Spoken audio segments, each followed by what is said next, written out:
Hot అంశాలపై debate news బెంచ్కి స్వాగతం. దేశంలో జరుగుతున్న తాజా పరిణామాలు రెండు కీలకమైనటువంటి. ఒకటి, భారతదేశాన్ని అల్లకల్లోలం చేయడానికి జరుగుతున్నటువంటి ఉగ్రవాద కుట్ర, ఢిల్లీ పేలుడు సాక్షిగా బయటపడినటువంటి అంశం. కాశ్మీరు, ఆ తర్వాత హర్యానాలోని అల్ఫలాహ్ యూనివర్సిటీతో జరుగుతున్న పరిణామాలు ఒకవైపున దేశమంతా వణికిస్తుంటాయి. అకస్మాత్తుగా విజయవాడ ఒక్కసారిగా వార్తల్లోకి వచ్చింది, ఆంధ్రప్రదేశ్ వార్తల్లోకి వచ్చింది. మావోయిస్టు కార్యకలాపాలంటే ఒరిస్సా, ఛత్తీస్గఢ్ అలాంటి రాష్ట్రాలకు పరిమితం అనుకున్నటువంటి దేశం నుండి ఆంధ్రప్రదేశ్లో మళ్ళీ ఒక్కసారిగా ఏకంగా మావోయిస్టు కీలకమైనటువంటి నేత, పోలీసులు వెంటాడి వేటాడి చంపే వ్యక్తిగా పేరున్నటువంటి హెడ్మా ఎన్కౌంటర్ గురి కావటం, అతని దళం, అతనితో పాటుగా తిప్పిరి తిరుపతి అలియాస్ దేవుజీ దళం విజయవాడలో పోలీసులకు దొరికిపోవడం, మొత్తం రాష్ట్ర వ్యాప్తంగా 4 ప్రదేశాల్లో దొరకడం, ఈ పరిణామాలన్నీ 1 by 1 సంచలనం సృష్టిస్తున్నాయి. అట్లాగే ఓ పక్కన హైదరాబాదులో రెసిన్ లాంటి విష పదార్థంతో ప్రజల ప్రాణాలు తీయాలనుకునేటువంటి తీవ్రవాదం, ఆంధ్రప్రదేశ్లో అలాంటి నిందితులు మరికొంతమంది ఏదైతే ఇదివరకు విజయనగరంలో పేలుళ్ళు సృష్టించాలనుకోవడం, ఇవన్నీ అసలు నక్సలిజం, టెర్రరిజం ఈ రెండింటి నుంచి భారతదేశం విముక్తి సాధ్యమైన ఇప్పుడు జరుగుతున్న పరిణామాలు ఎలా చూడాలి? ఈ అంశానికి సంబంధించి మాట్లాడేది ప్రస్తుతం మనతో పాటు ఉన్నారు జాతీయవాద విశ్లేషకులు రాకా సుధాకర్ గారు. నమస్తే అండి. నమస్తే సాయి గారు. ముందుగా ఇవాళ జరుగుతున్నటువంటి నక్సలైట్ల యాక్టివిటీ చర్చిద్దాం. పర్టికులర్గా ఏదైతే హెడ్మా ఎన్కౌంటర్, అట్లాగే ఏకంగా 30 మంది వరకు మావోయిస్టులు దొరికిపోవడం, అరెస్ట్ అవ్వడం లొంగటం కాదు, దీన్ని ఎలా చూడాలి? వాస్తవానికి ఇది ఒక్క రోజులో జరిగినటువంటి ఆపరేషన్ కాదు సాయి గారు.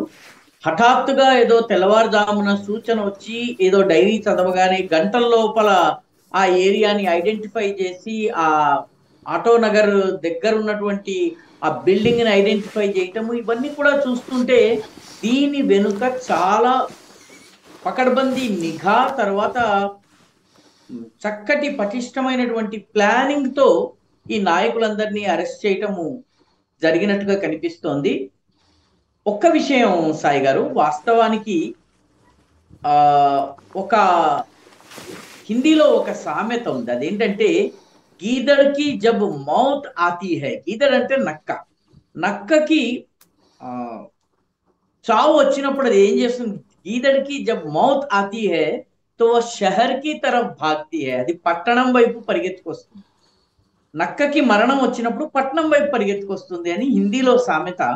నక్సలైట్లు అడవులు చాలా సేఫ్ అని భావించి అడవులకు వెళ్ళినటువంటి వాళ్ళు పట్టణాలకు వచ్చారు. వాస్తవానికి ఈ ప్రక్రియ ఏడాదిన్నర నుంచే జరుగుతోంది సాయి గారు. ఎందుకంటే హైదరాబాద్ చుట్టుపక్కల శివార్లలో కొత్తగా వస్తున్నటువంటి కాలనీస్ లో చాలా మంది నక్సలైట్లు ఆరోగ్య కారణాల వల్ల కావచ్చును, మిగతా సమస్యల వల్ల కావచ్చును, మానసిక సమస్యల వల్ల కూడా కొందరు వచ్చి ఇటువంటి ప్లేసెస్ లో డిప్రెషన్ కి గురైనటువంటి వాళ్ళు వచ్చి రక్షణ పొందుతున్నటువంటి అనేక ఉదాహరణలు ఉన్నాయి.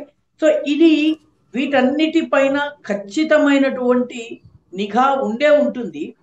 ఈ ఆటోనగర్ ఏరియాలో కానీ, పెనమలూరులో కానీ, కానూరు కానీ ఈ ఏరియాస్ని ఎంచుకోవడం, ఏలూరు దగ్గర ఉన్నటువంటి ఊరు కానీ, కాకినాడ దగ్గర ఉన్నటువంటి కాపవరం కానీ వీటన్నిటిని ఎంచుకోవడం ఏదైతే ఉందో, ఇది వీళ్ళు చాలా ముందు నుంచే ప్లాన్ చేయకుండా ఈ లొకేషన్స్ ని ఎంచుకోవడం సాధ్యం కాదు, అక్కడ ఇళ్లను అద్దెకి తీసుకోవడం సాధ్యం కాదు, వాళ్ళు అక్కడ ఉండడం అసాధ్యం అవుతుంది. ఎందుకంటే వాళ్ళకి కొంత సపోర్ట్ సిస్టమ్ లేకుండా వాళ్ళ ఊర్లని ఎంపిక చేసుకోలేరు సాయి గారు. నేను ఉన్నటువంటి ఏరియాకి దగ్గర కాప్రా అనే ఏరియాలో కొన్ని రోజుల క్రితం, ఒక 2 ఏళ్ల క్రితము 3 ఏళ్ల క్రితము 3 మహిళలు 1 పురుషుడు దొరికారు. తండ్రి కూతుళ్ళగా చలామణి అవుతుండే వాళ్ళు, కానీ వాళ్ళు మావోయిస్టు మూలానికి చెందినటువంటి వాళ్ళు. అంటే ఏ కారణం చేతనో అర్బన్ ఏరియాస్కి వచ్చారు. కాబట్టి ఈ సంఘటనలన్నీ చూసి హఠాత్తుగా ఏదో పోలీస్ ఆపరేషన్ జరిగింది, హఠాత్తుగా ఏదో వాళ్ళు అరెస్ట్ అయ్యారు, హఠాత్తుగా ఏదో తెలిసింది అని గనక భావిస్తే మనం అమాయకులం అవుతాము. వాస్తవానికి కొన్ని నెలలుగా ఈ ఆపరేషన్, ఈ అబ్జర్వేషన్ జరుగుతూ ఉంటుంది.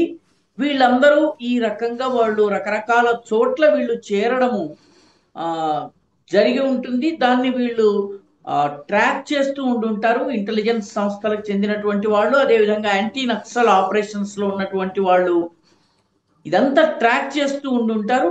ట్రాక్ చేసిన తరువాత మాత్రమే ఈ విజయవాడ కానీ, ఏలూరు కానీ, విజయనగరం కానీ, కాకినాడ కానీ ఈ ఆపరేషన్స్ అయి ఉంటాయి సాయి గారు. ఇవన్నీ కూడాను ముందస్తు సమాచారము లేకుండా అసాధ్యం. ఎందుకంటే అసలు వాళ్ళకి ఆటో నగర్లో ఆ బిల్డింగ్ మొత్తము రావడం ఏమిటి, దానికి ఇల్లు ఇచ్చినటువంటి ఓనర్ విదేశాలకు వెళ్ళడం ఏంటి, చౌకీదార్ ని బెదిరించి వాళ్ళు వచ్చారని చెప్పడం ఏంటి, ఇవన్నీ కనుక ఆలోచిస్తే వీళ్ళందరి మీద చాలా కాలంగా నిఘా ఉంది. కరెక్ట్ సమయం చూసి మొత్తము నెట్వర్క్ ని ఛేదించిన తరువాత అరెస్ట్లు అయినట్టుగా నాకు అనిపిస్తున్నాయి సాయి గారు. హిడ్మాకి సంబంధించి కూడా హిడ్మా 26నే మన అడవుల్లోకి ప్రవేశించాడని చెప్తున్నారు. వాస్తవానికి ఛత్తీస్గఢ్, ఆంధ్రప్రదేశ్, తెలంగాణ 3 కలిసేటటువంటి ఒక ట్రై జంక్షన్ ఉంది. దాని పేరు పప్పులూరు కొండలు. ఈ పప్పులూరు కొండల నుంచి మీరు ఉత్తరం వైపు వెళ్ళినట్లయితే మీరు వైజాగ్కి వెళ్తారు. కొద్దిగా మీరు వాయవ్యం వైపు వెళ్ళినట్టయితే సీలేరు, ఖమ్మం జిల్లాలో ఉన్నటువంటి సీలేరు, అంటే అలా మీకు తెలంగాణ వస్తుంది. అదేవిధంగా స్ట్రెయిట్ హైవే మీద వెళ్ళినట్లయితే మీరు భద్రాచలం చేరుకుంటారు. తర్వాత మీరు ఈశాన్యం వైపు వెళ్ళినట్లయితే జయపురం చేరుకుంటారు. అది ఒరిస్సా, కొంత దూరము, కానీ అటవీ మార్గాన వెళ్ళేటటువంటి అవకాశం ఉంది. కాబట్టి ఈ 3 రాష్ట్రాలు కలిసే చోట వాళ్ళు ప్రవేశించి ఉంటారు అన్నది ప్రాథమికంగా ఈ నక్సల్ ఆపరేషన్స్ ని అధ్యయనం చేస్తున్నటువంటి వాళ్ళు కానీ, నక్సలైట్ల యొక్క గతివిధుల్ని, వాళ్ళ యొక్క కార్యకలాపాలని చదువుతున్నటువంటి వాళ్ళు, అధ్యయనం చేస్తున్న వాళ్ళు, నేను 2-3 మాట్లాడాను. వాళ్ళు నాకు చెప్తున్నది ఈ పప్పులూరు కొండల నుంచి వీళ్ళు ప్రవేశించి ఉంటారు అని చెప్తున్నారు. మొత్తం మీద ఈ ఏరియాకి రావడం అనేది వాళ్ళు చేసినటువంటి టాక్టికల్ మిస్టేక్. ఇక్కడ 2 విషయాలు ఉన్నాయి, కొద్దిగా లెంగ్దీ అయినప్పటికీ చెప్పక తప్పదు. మొట్టమొదటిది, వాళ్ళకున్న అతిపెద్ద సమస్య ఏంటంటే వాళ్ళు మహారాష్ట్రకు వెళ్ళలేరు, అక్కడ బీజేపీ ప్రభుత్వం ఉంది. వాళ్ళు మధ్యప్రదేశ్కి వెళ్ళలేరు, అక్కడ బీజేపీ ప్రభుత్వం ఉంది. వాళ్ళు ఉత్తరప్రదేశ్కి వెళ్ళలేరు, అక్కడ యోగి ఆదిత్యనాథ్ ప్రభుత్వం ఉంది. వాళ్ళు అంటే ఉత్తరప్రదేశ్లోని సోన్భద్ర వాళ్ళకి ఒకానొక సమయంలో మావోయిస్టులకి స్థావరంగా ఉండేది, సోన్భద్ర జిల్లా.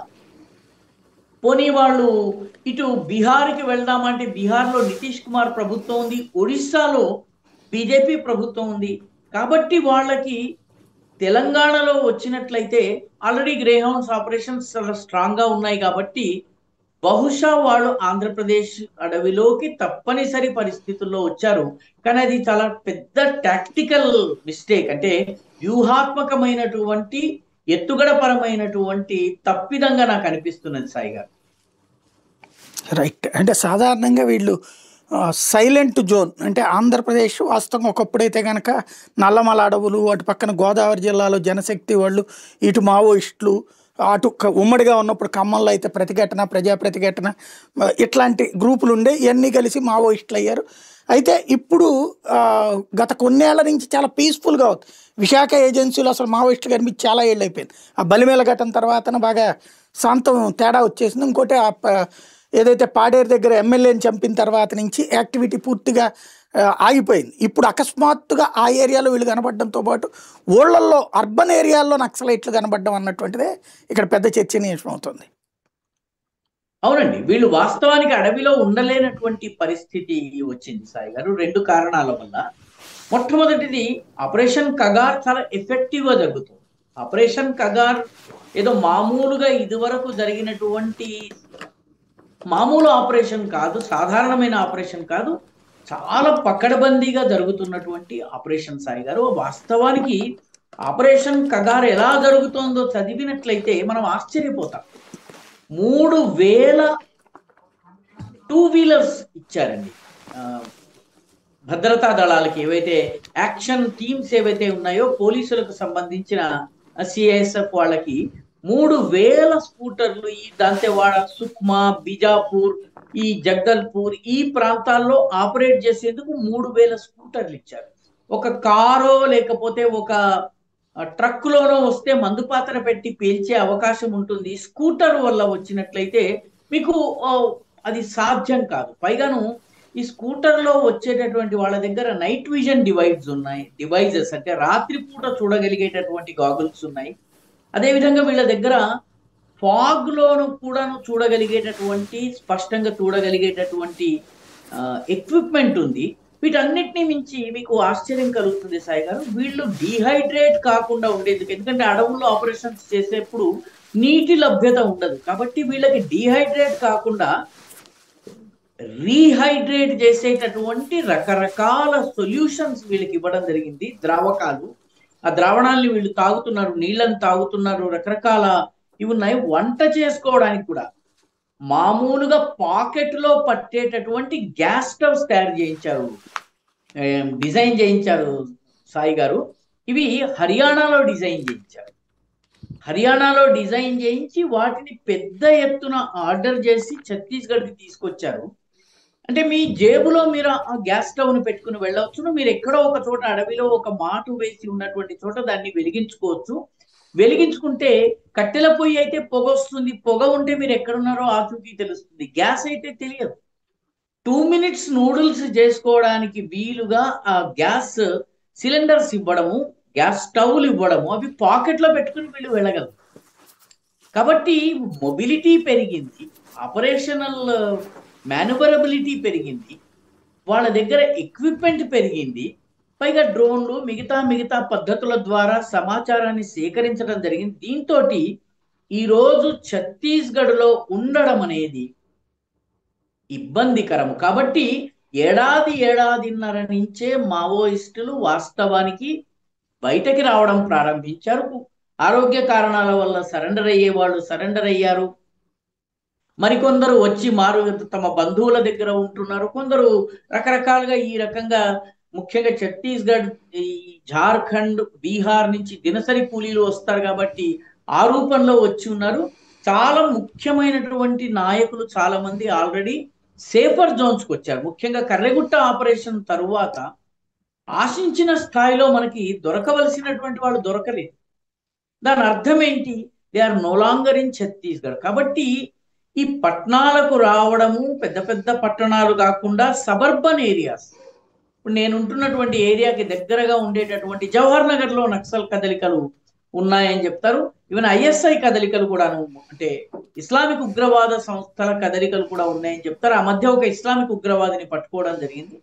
కాబట్టి సబర్బన్స్, పెద్దగా పోలీస్ యాక్టివిటీ లేనటువంటి చోట, ఆటో నగర్ లాగా ఎక్కువగా బయట నుంచి కూలి పని చేయడానికి వచ్చేటటువంటి వాళ్ళు ఉన్న చోటని ఎంచుకుని వాటిని స్థావరాలుగా ఉంచుకోవడం అనేది కొంతకాలంగా జరుగుతున్నట్టుగా అనిపిస్తోంది.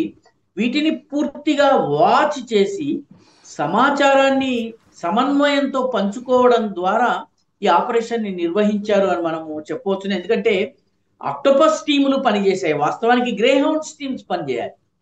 యాంటీ నక్సల్ ఆపరేషన్స్ ఇక్కడ ఆక్టోపస్ టీములు పనిచేసాయి. ఆక్టోపస్ టీములతో పాటు స్థానిక పోలీసులు సహకరించారు. వీళ్ళకి ఇన్ఫర్మేషన్ ఇన్పుట్స్ ముఖ్యంగా కేంద్ర ప్రభుత్వం నుంచి, ఛత్తీస్గఢ్కి సంబంధించినటువంటి ఏజెన్సీల దగ్గర నుంచి వచ్చి ఉండాలని నేను నమ్ముతున్నాను.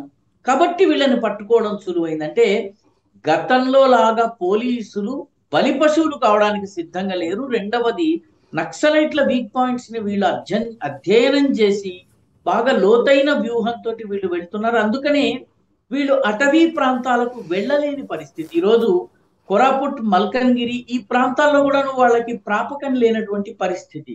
ఖమ్మం జిల్లాలో కొద్దిగా మీకు ఆ తాలిపేరు డ్యామ్ దాటి కొంత ప్రాంతాల్లో కొంత యాక్టివిటీ ఉన్నప్పటికీ కూడా పెద్ద ఆపరేషన్స్ చేయగలిగేటటువంటి సామర్థ్యం వీళ్ళకి లేదు. ప్రస్తుతము పూర్తి ఆత్మరక్షణలో ఉన్నారు.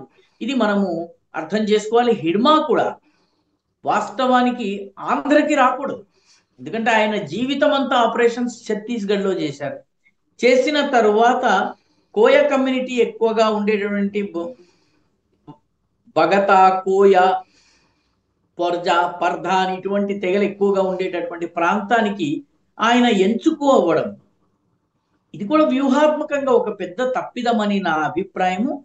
26న వచ్చినప్పటి నుంచి నేను అనుకోవడము, పూర్తి ఇన్ఫర్మేషన్ తోటి ఒక 10-15 రోజులుగా ఆయన తప్పించుకోకుండా ఒక లేయర్స్ ఆఫ్ సెక్యూరిటీని ఫార్మ్ చేసి కార్డన్ ఆఫ్ చేసిన తరువాత ఈ ఆపరేషన్ జరిగి ఉంటుంది. ఇదేదో హఠాత్తుగా ఎదురుపడి జరిగినది అయ్యి ఉండదు. చాలా జాగ్రత్తగా కొండ ప్రాంతాలను వాటిని ఆ ఏరియాని పూర్తిగా రౌండ్ ఆఫ్ చేసి, కార్డన్ ఆఫ్ చేసి ఈ ఆపరేషన్ ని నిర్వహించి ఉంటారు. ఎందుకంటే ఆ ఛత్తీస్గఢ్ కొండలకి మన మన్యంలో ఉన్నటువంటి, ఆంధ్ర ప్రాంతంలో ఉన్న మన్యంలో ఉన్నటువంటి కొండలకి మౌలికంగా ఒక తేడా ఉంది. ఛత్తీస్గఢ్ లోని కొండలు రాతి కొండలు, ఎక్కువగా రాతి కొండలు. కొండలు తక్కువ, అడవులు ఎక్కువ. మన మన్యంలో కొండలు చాలా ఎక్కువ, అడవి కూడా దట్టమైనది. ఎత్తైనటువంటి కొండలు, లోతైనటువంటి లోయలు పుష్కలంగా ఉన్నాయి. అంటే మీకు ఒక కొండ ఎక్కాలన్నట్లయితే సాయి గారు, మన మన్యంలో కొండ ఎక్కడానికి 2 గంటలు 3 గంటలు కూడా పడుతుంది. అంత సమయం ఎక్కిన తర్వాత మీరు కొండ మీద ఉండలేరు. ఎందుకంటే కొండ మీద ఉన్నట్లయితే మిమ్మల్ని లొకేట్ చేయటము మీ ప్రత్యర్థికి చాలా సులువు, అంటే భద్రతా దళాలకి చాలా సులువు. కాబట్టి కొండ మీద ఎక్కువ సమయం ఉండక లోయలోకి దిగాలి. లోయలో దిగితే ఇంకొక ప్రమాదం ఉంది. లోయలో మీరు ఉండి చుట్టూ కొండల పైన గనక పోలీసులు ఉన్నట్లయితే, బలిమెలలో ఏదైతే నక్సల్స్ చేశారో మన గ్రేహౌండ్స్ కి, సరిగ్గా అలాంటి పరిస్థితి వీళ్ళకు వస్తుంది. తప్పించుకోవడానికి వీల్లేని పరిస్థితి లోయలో గనక వీళ్ళుంటే. కాబట్టి కొండలోనూ ఉండలేక, లోయలోనూ ఉండలేక ఉండేటటువంటి ఏరియాని ఎంపిక చేసుకోవడము హిడ్మా చేసినటువంటి వ్యూహాత్మక తప్పిదమని నా అంచనా సాయి గారు. రైట్. సాధారణంగా మనం మావోయిస్ట్ లీడర్లో చూస్తాం 3 లేయర్ సెక్యూరిటీ ఉంటుంది. ఆర్కే, లేకపోతే ఇప్పుడు లొంగిపోయినటువంటి మల్లోజులు వేణుగోపాల్ అలియాస్ అభయ్, తర్వాత ఈ దేవుజీ అలియాస్ తిప్పిరి తిరుపతి, ఇప్పుడు ఈ హిడ్మా లాంటి వాళ్ళకి. ఇప్పుడు చూస్తే 6గురు, అది కూడా వాళ్ళ ఆవిడ, ఆ ఒక సెక్యూరిటీ పర్సన్, వీళ్ళే దొరికారు. మిగతా అంటే చచ్చిపోయినటువంటిది అక్కడ స్పాట్లో. మిగతా వాళ్ళేమో 9 మంది దాకా ఇక్కడ ఆటో నగర్లో దొరికారు. ఇది ఎలా అబ్జర్వ్ చేయాలి మనం? ఆటో నగర్ లో దొరికినటువంటి వాళ్ళు ముందుగా వచ్చేసి ఉంటారని నా అంచనా సాయి గారు. ఎందుకంటే మన దగ్గర ఎవరి దగ్గర కరెక్ట్ ఇన్ఫర్మేషన్ లేదు. ఆటో నగర్ లో ఉన్నటువంటి, అంటే పెద్ద పటాళాన్ని మెయింటైన్ చేయడం అనేది అసాధ్యం సాయి గారు. నిజానికి మావోయిస్టుల 1st బెటాలియన్ యొక్క నాయకుడు హిడ్మా, కానీ ఆయన ఆ కంపెనీతో కూడా తిరగడం లేదు. కంపెనీ అంటే 100 మంది దాకా, దాదాపు 75 నుంచి 115 వరకు ఉంటారు. కంపెనీ కాకుండా ఆయన ప్లటూన్ తో తిరుగుతున్నట్టుగా ఆ ఆ ఏరియాలను అధ్యయనం చేసిన వాళ్ళు, మావోయిస్ట్ గ్రూపుల యొక్క పనితీరును అధ్యయనం చేసిన వాళ్ళు నాకు చెప్పినటువంటి విషయము, ప్లటూన్ అంటే 15 మంది 20 మంది కన్నా ఎక్కువని మందిని వెంట తీసుకుని వెళ్ళడం అనేది ఇబ్బంది. ఎందుకంటే ఆ ఇక్కడి గిరిజనులకి ఛత్తీస్గఢ్ గిరిజనులకి తేడా ఉంది. ఛత్తీస్గఢ్ గిరిజనులతో వాళ్ళకు వచ్చినటువంటి భాషలో హిడ్మా కానీ ఆయన టీం మెంబర్స్ కానీ మాట్లాడగలరు. ఇక్కడ ఉన్నటువంటి గిరిజనులు ఇప్పుడు తెలివి మీరారు. వాళ్ళు అర్థమైనా అర్థం కానట్టు ముఖం పెడతారు. సహకారం లభించదు, ఇళ్లలో ఆశ్రయం లభించదు, వీళ్ళు ఆరు బయట పడుకోవాలి. కాబట్టి పెద్ద టీంని మెయింటైన్ చేయటము, వాళ్ళ ఆహారము, ఎందుకంటే టీము పెద్దదైన కొద్దీ లాజిస్టిక్స్ పెరుగుతాయి, నిత్యావసరాలు పెరుగుతాయి. కాబట్టి టీముని చిన్నగా ఉంచుకుని నెమ్మదిగా అవకాశం వచ్చినప్పుడు మళ్ళీ ఛత్తీస్గఢ్ వైపు వెళ్దామన్నటువంటి ఆలోచన ఏదైనా ఉండి ఉంటుంది. ఎందుకంటే హిడ్మా బ్రతికిలేడు కాబట్టి మనం కేవలం ఊహించగలము. అంత పెద్ద పటాళాన్ని తన వెంట ఉంచుకున్నట్టయితే మేనువరబిలిటీ ఉండదు. పైగా మొత్తం చిక్కితే మొత్తం అంతా చిక్కుతారన్నటువంటి భయం ఏదో ఉండి ఉంటుంది. అందుకనే ఒక చిన్న గ్రూప్తో తిరుగుతూ ఉండి ఉంటారు. ఎందుకంటే సాధారణంగా ఈ రకమైనటువంటి ఇది ఎదురుదాడి చేసే వ్యూహం కాదు. దానికి హిడ్మా గనక ఎదురుదాడి చేయాలనుకుంటే ఛత్తీస్గఢ్లోనే ఏదో ఒక పోలీస్ స్టేషన్నో లేకపోతే ఎవరో ఒక రాజకీయ నాయకుడినో ఎంచుకుని ఆపరేషన్ చేసి ఉండేవాడు. ఆయన తనకు బాగా తెలియనటువంటి, తన భాష అర్థం కానటువంటి గిరిజనుల మధ్యలోకి వచ్చాడంటే ఇది డిఫెన్సివ్ ఎస్కేప్ ఆపరేషన్, పారిపోయేందుకు తలదాచుకునేందుకు వచ్చినటువంటి ఆపరేషన్ లా కనిపిస్తోంది. అలాంటి సమయంలో పెద్ద గ్రూప్ తో గనక తిరిగినట్లయితే ఎక్కువ మందికి అనుమానం వచ్చే అవకాశం ఉంది. కాబట్టి ఆయన ఎంచుకున్నటువంటి ప్లేస్ కూడా మారేడుమిల్లికి 5 కిలోమీటర్ల దూరమే. అంటే రేపు అవసరమైతే వేరే తోటకి వెళ్ళడానికి వీలైనటువంటి ప్రదేశం. మారేడుమిల్లికి వచ్చినట్లయితే మీరు బస్సు ద్వారానో, కారు ద్వారానో, మోటార్ సైకిల్ ద్వారానో వేరే చోటుకి వెళ్ళడానికి వీలు ఉంటుంది. కాబట్టి అవసరమైతే గ్రూప్ని ఇంకా చిన్నగా చేయవచ్చు. కాబట్టి పారిపోతున్నటువంటి నక్సల్ నాయకుడు పెద్ద గ్రూప్ ని మెయింటైన్ చేయలేదు. అందుకని నేను అనుకోవడము, మొత్తము ఆయన చుట్టూ ఉండే 3 లేయర్స్ సెక్యూరిటీ ఇవన్నీ కూడాను ఈ స్థాయిలో మెయింటైన్ చేయడం సాధ్యం కాదు. నంబాళ్ళ కేశవరావు విషయంలో కూడాను అంత పెద్ద గ్రూప్ లేదు. తన గ్రూప్ను ఆయన డిస్మాంటిల్ చేసి ఒక చిన్న గ్రూప్తో వెళ్తుండగా ఆయన పట్టుబడ్డాడన్నది ఇప్పుడు మనకు పత్రికల్లో చదివినటువంటి కథనాల ద్వారా అర్థమవుతుంది.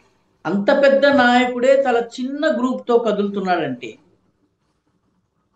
హిడ్మా పెద్ద 100 మంది 150 మందితో వెళ్ళేటటువంటి పరిస్థితి ఉంటుందని అనిపించటం లేదు సాయి గారు. రైట్. ఒక ప్రధానమైన అంశం ఏంటంటే అకస్మాత్తుగా ఆంధ్రాలో అంటే ఇప్పుడు మనకు గుజరాత్లోనో హర్యానాలోనో లేకపోతే ఇట్లా మధ్యప్రదేశ్ ఇట్లాంటి చోట్ల చూసినప్పుడు యాంటీ టెర్రరిస్ట్ స్క్వాడ్స్ ఉంటున్నాయి. ఆంధ్రప్రదేశ్లో ఇప్పుడు మొన్నేం విజయనగరంలో వాడెవడో పేల్చడానికి ప్రయత్నించాడు. తర్వాత కర్నూలు దగ్గర వచ్చేటప్పటికి అద్వానీని చంపినట్టు అద్వానీకి అటాక్ చేయడానికి ప్రయత్నించినటువంటి వాడు ఏళ్ల తరబడి అక్కడే నివాసం ఉండి తమిళనాడులో యాక్టివిటీస్ చేస్తూ పట్టుబడ్డాడు. అట్లాగే రీసెంట్గా అనంతపురం జిల్లాలో ఏకంగా ఎన్ఐఏ పట్టుకుపోయింది.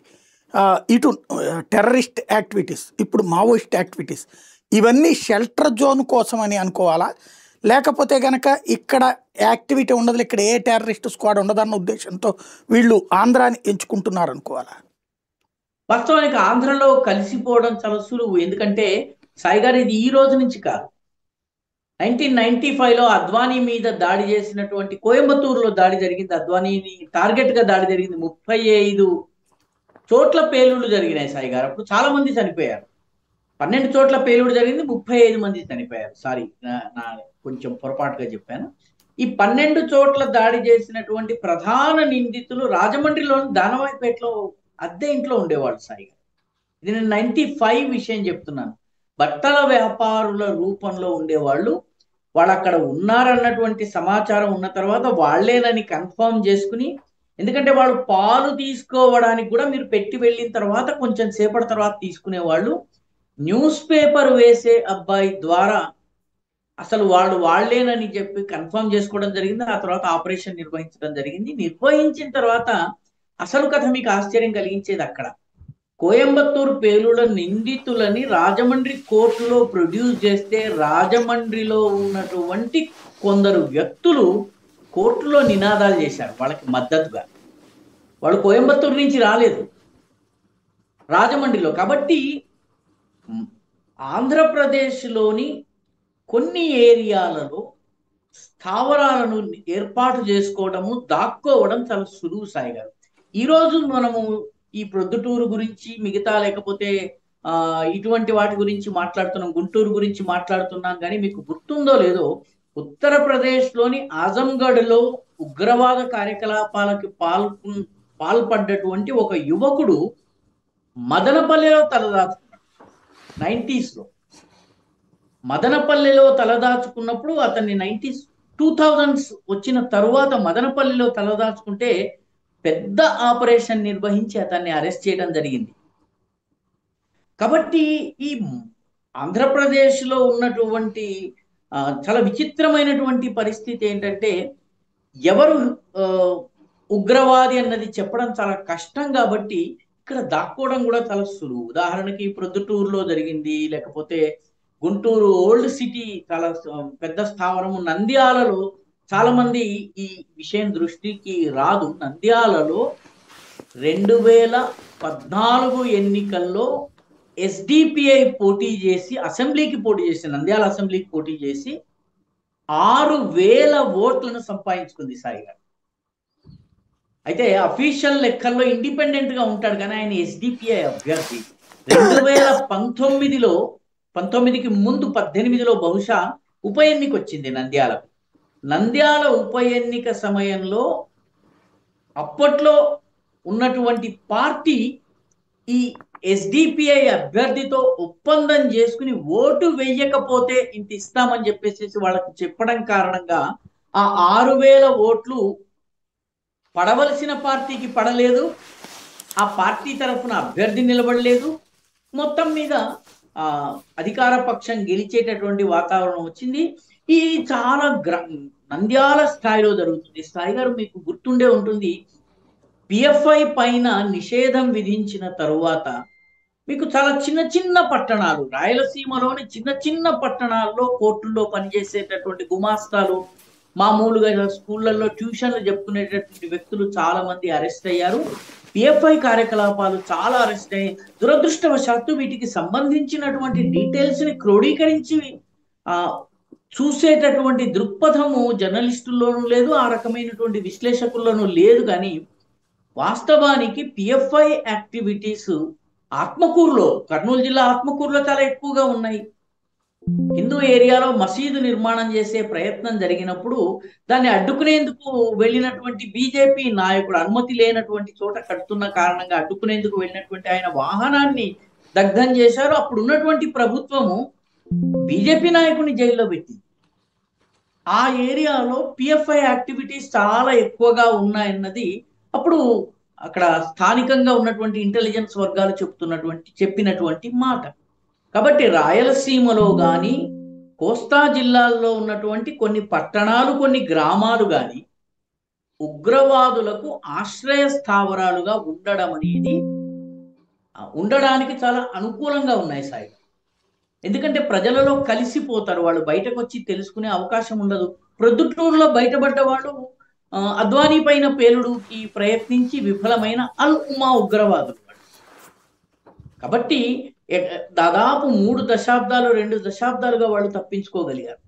విజయనగరంది కొంత వేరవుతుంది. విజయనగరం వీళ్ళు వాట్సాప్ గ్రూపుల ద్వారా ప్రభావితమై పేలుడు పదార్థాలని తయారు చేయాలని ప్రయత్నించటము, హైదరాబాద్ కుర్రవాడు విజయనగరం కుర్రవాడు ప్రయత్నం చేయటం, ఇదంతా మనకి ఇది కొంత ప్రయత్నం చేస్తూ వాళ్ళు విఫలమయ్యారు. కానీ మిగతా ఈ రకమైనటువంటి ఆశ్రయం పొందడం అనేది చాలా సులువు సాయిగా.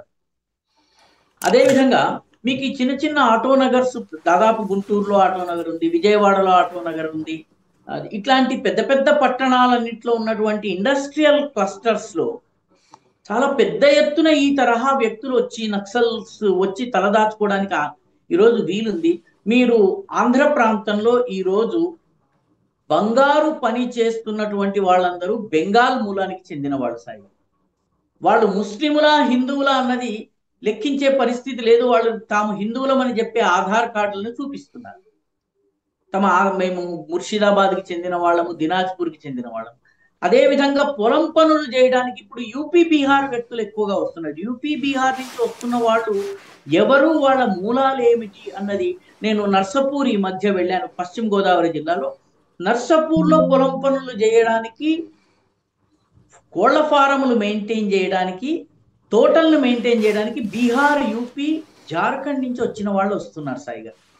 కాబట్టి ఇది వరకు ఎలా ఉండేది, తూర్పుగోదావరిలో పని రావాలంటే పొలం పనులు కావాలంటే శ్రీకాకుళం నుంచి లేబర్ వచ్చేవాళ్ళు, పని చేసేవాళ్ళు, వెళ్ళేవాళ్ళు. ఇప్పుడు మీకు జార్ఖండ్ నుంచి, ఛత్తీస్గఢ్ నుంచి, ఒడిస్సా నుంచి ఇలా వస్తున్నటువంటి వాళ్ళు వాళ్ళ మూలాలను తెలుసుకోవడం కష్టం. కాబట్టి ఈ మారిన పరిస్థితుల్ని మావోయిస్టులు కానీ ఇస్లామిక్ ఉగ్రవాదులు కానీ ఉపయోగించుకునే ప్రయత్నం చేస్తున్నారు. జనంలో మెల్ట్ కావడం అంటే జనంలో కరిగిపోయినట్టుగా తెలియకుండా పాలలో నీళ్లు కరిగినట్టుగా ఉండడం ఇక్కడ సాధ్యమవుతుంది. 100 మంది దినసరి కార్మికుల మధ్య 101వ వాడు ఉగ్రవాది రూపంలో తప్పించుకోవడం చాలా సులువు సాయి గారు. కాబట్టి ఒక అనుకూల వాతావరణం ఉంది. ఈ మైగ్రేషన్ ఏదైతే ఉందో, ఈ మైగ్రెంట్ లేబర్ ఏదైతే ఉందో దాని మీద నిఘా పెట్టాల్సినటువంటి అవసరం ఉంది. ఇవాళ మనకు పట్టుబడ్డటువంటి వాళ్ళు కూడా అయితే వ్యవసాయ కూలీల్లాగా కాపవరం ఆ ప్రాంతంలో, ఏలూరులో కూడా వ్యవసాయ కూలీలుగాను ఉన్నారు, విజయవాడలో ఆటోనగర్లో ఉన్నారు, ఆటోనగర్ పరిసర ప్రాంతాల్లో ఉన్నారు. కాబట్టి ఈ మారుతున్న డైనమిక్ ని అర్థం చేసుకోకపోతే మనము పొరపాటు చేసిన వాళ్ళం అవుతాం సాయి. రైట్. మరొకటి, ఇప్పుడు దేశవ్యాప్తంగా ఏదైతే ఈ మొన్న ఈ ఢిల్లీ పేలుడు తర్వాత జరుగుతున్న పరిణామాలు, గుంటూరు దాకా వచ్చి తనిఖీలు చేశారు. అట్లాగే నిన్న అహ్మద్ అనేటటువంటి వాడిని హైదరాబాద్లో అరెస్ట్ చేశారు. ఏంటి మన ఇక్కడ దాకా వీళ్ళు ఎందుకు వస్తున్నారు, లేదా ఇక్కడే వీళ్ళు మూవ్ అవుతున్నారా అనుకోవాలా? ఇందాక మనం చెప్పుకున్నాము కదా సాయి గారు, వాస్తవానికి ఇస్లామిక్ ఉగ్రవాదానికి దక్షిణాది రాష్ట్రాలను మించిన సేఫ్ ప్లేసెస్ లేవు సాయి. దక్షిణాది రాష్ట్రాలన్నిటా కూడా ఇస్లామిక్ ఉగ్రవాదానికి ఉత్తరాది కన్నా సానుకూలత ఉంది సాయి గారు. భారతదేశం నుంచి ఐసిస్కి వెళ్ళినటువంటి ఐసిస్లో చేరడానికి, అల్ఖాయిదాలో చేరడానికి వెళ్ళినటువంటి వాళ్ళు అత్యధికులు ఏ రాష్ట్రం నుంచి వెళ్ళారు? యూపీ నుంచో, బీహార్ నుంచో, లేకపోతే మధ్యప్రదేశ్ నుంచో కాదు, కేరళ నుంచి, ఉత్తర కేరళ నుంచి వెళ్ళారు. కాబట్టి అదేవిధంగా మొత్తము ఇండియన్ ముజాహిదీన్ కి నాయకత్వం వహించినటువంటి గ్రూప్ ఎక్కడదండి? కర్ణాటకలోని భట్కల్ అనే పట్టణానికి చెందినటువంటి వాళ్ళు. యాసిన్ భట్కల్ కావచ్చును, ఆ మొత్తం ఆ భట్కల్ త్రయం ఉంది, సోదరులు అన్నదమ్ములు ముగ్గురు ఉన్నారు. మిగతా వాళ్ళకి సంబంధించిన వాళ్ళందరూ కర్ణాటక తీర ప్రాంతానికి చెందినటువంటి భట్కల్. కర్ణాటక తీర ప్రాంతమైనటువంటి మంగళూరు కావచ్చును, ఉల్లాల్ కావచ్చును, భట్కల్ కావచ్చును, మీకు ఈ దావణగిరి కావచ్చును, ఈ ప్రాంతాలన్నీ కూడా ఇస్లామిక్ ఉగ్రవాదానికి హాట్ బెడ్స్ సాయి గారు. అదేవిధంగా కోయంబత్తూరు ప్రాంతం నుంచి మొదలుపెట్టి కన్యాకుమారి జిల్లా వరకు ఉన్నటువంటి ఈ బెల్ట్ లో ఇస్లామిక్ ఉగ్రవాద శక్తులు చాలా పవర్ఫుల్ గా ఉన్నాయి. మన దగ్గర కూడాను హైదరాబాద్ ఉండనే ఉంది, హైదరాబాద్ పాత బస్తీ. కానీ మెదక్ జిల్లా నర్సాపురం అల్లాదుర్గం దగ్గర మనకి ఉగ్రవాదులు 90s లో పట్టుబడ్డారు సాయి గారు. ఆజం ఘోరీ నక్సలైట్ల నుంచి శిక్షణ పొంది పాకిస్తాన్కి వెళ్ళి కశ్మీర్లో ఉగ్రవాద దాడులకు పాల్పడ్డటువంటి ఆజం ఘోరీ నల్గొండ జిల్లాలోని ఒక కుగ్రామానికి చెందినవాడు సాయి.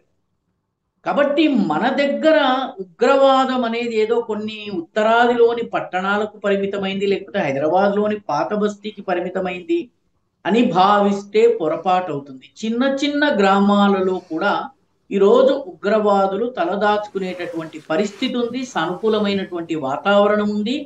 రాడికలైజేషన్ ఏ స్థాయిలో ఉందంటే, మతోన్మాదాన్ని పెంచి పోషించడం ఏ స్థాయిలో ఉందంటే మీరు ఆశ్చర్యపోతారు సాయి గారు. కరోనా వచ్చిన సమయంలో తబ్లీగీ జమాత్కి చెందినటువంటి కార్యాలయంలో ఒక పెద్ద ఇజ్తమా జరిగింది. ఆ ఇజ్తమాకు వెళ్ళొచ్చిన వాళ్ళందరూ కరోనా బారిన పడ్డారు. అప్పుడు ఎవరెవరు ఎక్కడి నుంచి ఈ తబ్లీగీ ఇజ్తమాకి వెళ్ళారు అని చెప్పి జాబితా తీస్తే తెలంగాణ కన్నా ఎక్కువ మంది ఆంధ్ర నుంచి వెళ్ళారు సాయి గారు. ఆంధ్రలోని గుంటూరు నుంచి వెళ్ళారు, మార్కాపురం నుంచి వెళ్ళారు, ఒంగోలు నుంచి వెళ్ళారు, పశ్చిమ గోదావరిలోని నిడదవోలు నుంచి వెళ్ళారు. ఒక మంత్రి గారు అయితే వాళ్ళందరినీ కూడా కాపాడేటటువంటి ప్రయత్నం కూడా చేశారు. ఆ సమయంలో కరోనా వచ్చినటువంటి సమయంలో వాళ్ళని కాపాడేందుకు రాయలసీమకు చెందినటువంటి మంత్రి గారు చేయని ప్రయత్నం లేదు. కాబట్టి మతోన్మాదము, ఫండమెంటలిజము, ఉగ్రవాదానికి సహకరించాలన్నటువంటి తత్వము దేశంలో అన్ని చోట్ల ఒక వర్గంలో ఉన్న మాట వాస్తవం సాయి గారు. ఆ క్షేత్రం సారవంతంగా ఉంది, విత్తనాలు జల్లి నీళ్లు పోస్తే ప్రతి చోట నుంచి ఉగ్రవాద మొక్కలు మొలుస్తాయి. కాబట్టే ఎక్కడో ఆజంగఢ్కి చెందినటువంటి వాడు మదనపల్లికి వస్తాడు, ఎక్కడో షామ్లీ, ఉత్తరప్రదేశ్లోని షామ్లీ, ముస్లిం మెజారిటీ జిల్లా అయినటువంటి షామ్లీకి చెందినటువంటి వాడు హైదరాబాదులోని మల్లేపల్లిలో దశాబ్దము పైగా బట్టల వ్యాపారం చేస్తున్నటువంటి చిన్న బట్టల వ్యాపారం చేసే వ్యక్తిలాగా ఉండి ఇక్కడి నుంచి బాంబులు తయారు చేసి ఆ పేలుడు పదార్థాలని తన బట్టల ప్యాకెట్లో పెట్టి బీహార్ దర్భంగాకి పంపిస్తారండి. బీహార్ దర్భంగాలో టార్గెట్ ప్లేస్ ఏదైతే ఉందో అక్కడికి చేరడానికి ముందు రైల్వే స్టేషన్లోనే ఈ కూలీలో ఆ మూటని విసిరేయడంతో ఫ్రిక్షన్ వల్ల అది పేలిపోయింది. దర్భంగా రైల్వే స్టేషన్ యొక్క గోడౌన్ లో పేలుడు జరిగింది, పేలాల్సిన చోట కన్నా ముందు. కాబట్టి ఈ ఉగ్రవాదపు కాంటాక్ట్స్ కానీ కనెక్షన్స్ కానీ ఈ మధ్య కాలంలో పట్టుకున్నటువంటి కేసుల్ని మీరు అధ్యయనం చేస్తే సాయి గారు, ఉత్తరప్రదేశ్కి చెందినటువంటి యువకుడు, కర్ణాటకకి చెందినటువంటి యువకుడు, మహారాష్ట్రలోని పుణేకి చెందినటువంటి యువకుడు, ఈ ముగ్గురు వాట్సాప్ గ్రూపుల ద్వారా, లేకపోతే టెలిగ్రామ్ గ్రూపుల ద్వారా, స్నాప్చాట్ ద్వారా, లేకపోతే ఇంకా డార్క్ నెట్ ద్వారా ఒకళ్ళతో ఒకళ్ళు సంబంధం ఉన్నారు. ఫలానా ఢిల్లీలోని నిజాముద్దీన్ దగ్గర కలవాలనుకున్నారు, కలిసే సమయంలో అరెస్ట్ అయ్యారు. అది వేరే విషయము, ఎందుకంటే ఇంటెలిజెన్స్ వర్గాలు వీళ్ళకన్నా తెలివైనవి కాబట్టి ఈ రాడికలైజేషన్కి అనుకూలత ఉంది ఒకటి. రెండవది, ప్రస్తుతం ఉన్నటువంటి సోషల్ మీడియా ద్వారా వీళ్ళు ఆపరేట్ చేసేందుకు వీళ్ళకి సానుకూలతలు దేశవ్యాప్తంగా అందరూ కలిసి ఆపరేట్ చేయడానికి వీలు పడింది. ఇప్పుడు ఢిల్లీలో తాజాగా బయటపడ్డటువంటి కేసును మీరు అధ్యయనం చేస్తే సాయి గారు, 2010లో ఒక డాక్టర్ గారు, మహిళా డాక్టర్ గారు మతోన్మాదం వైపు వెళ్ళారు. 2013లో ఆమె తన ఉద్యోగాన్ని మానేసి అల్ఫలా యూనివర్సిటీకి వచ్చారు. 2015లో వాళ్ళు గ్రూప్ ఫార్మ్ చేశారు, ఎంబీబీఎస్ డాక్టర్ల గ్రూప్ ఫార్మ్ చేశారు.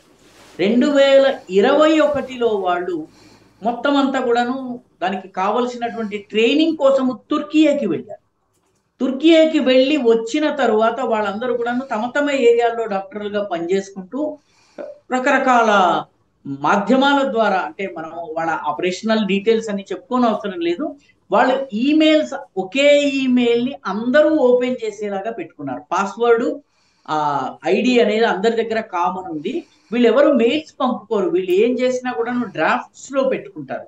డ్రాఫ్ట్స్ లో ఉన్నట్టయితే దాన్ని ట్రాక్ చేయడానికి వీలు ఉండదు. కాబట్టి డ్రాఫ్ట్స్ లో పెట్టుకున్నటువంటి సమాచారాన్ని అన్ని చోట్ల అందరూ చదువుకోవడం ద్వారా వీళ్ళు పనిచేసి చిట్ట చివరికి D6 అనేటటువంటి మిషన్ ని వాళ్ళు డిసెంబర్ 6వ తారీఖున పేల్చాలనుకున్నటువంటిది అనుకోకుండా ఢిల్లీ పేలుళ్లలో పేలిపోవడం జరిగింది సాయి గారు. కాబట్టి ఇది ఈ దేశవ్యాప్తంగా ఉగ్రవాద చర్యలకు పాల్పడేందుకు సానుకూలమైనటువంటి వాతావరణం ఉంది. రాడికలైజేషన్ జరుగుతోంది.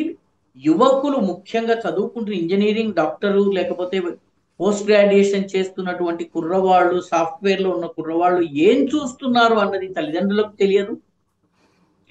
ఏదో మతానికి సంబంధించింది చూస్తున్నారని భావిస్తూ ఉన్నారు.